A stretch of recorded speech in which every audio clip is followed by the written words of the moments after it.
I, came from a great mother who's always been there for me. I had my dad that was always around as well. They divorced when I was about 7 years old, I believe. I felt like I may have had some maybe resentment towards my dad for that departure. I always had good grades up until high school, where I kind of got a little, sidetracked with, partying, smoking weed, drinking alcohol, and doing all that stuff. But after high school, it was just straight into party mode. It was something that I was doing all the time, but felt like it was helping me. I didn't know him anymore. It wasn't him. There was just this, almost like this gloss over in his eyes. Like when you would look at him, there was a face that it was like you could see through.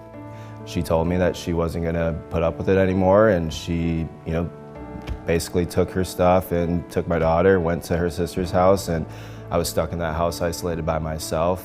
And that's when it kind of hit me like, you got an issue, you need help, you need to call, you need to, take action. And that's when I decided to just go on Google and say, rehabilitation places, and the first place that popped up was Skywood, and I called right away. And just for some reason, this lady took it beyond her role, what it seemed, to just care for me and talk me through what I was going through. I was literally crying on the phone while talking to her, and she could have been very short and to the point. And at that moment that I had that conversation with her, I was like, this is a place. But I knew from the first call, when he called me, that it was a great place. Like he felt comfortable.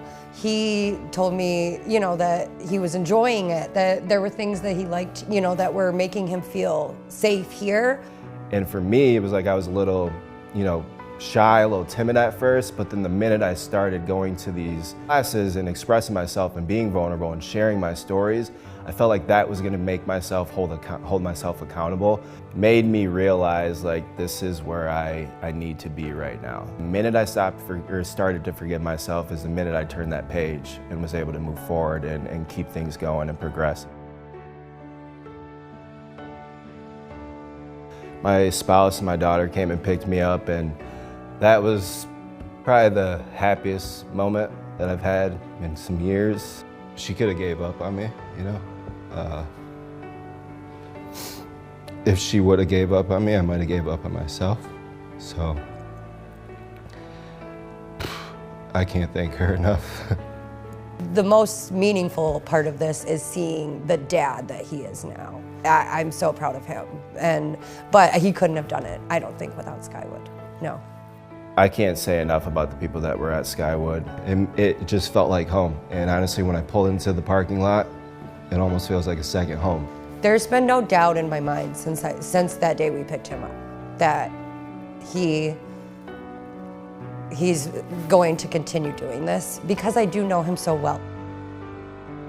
I know who I am today, and I know that I'm extremely proud of the person that I am, the partner that I am, the family member that I am, and most importantly, the father that I am.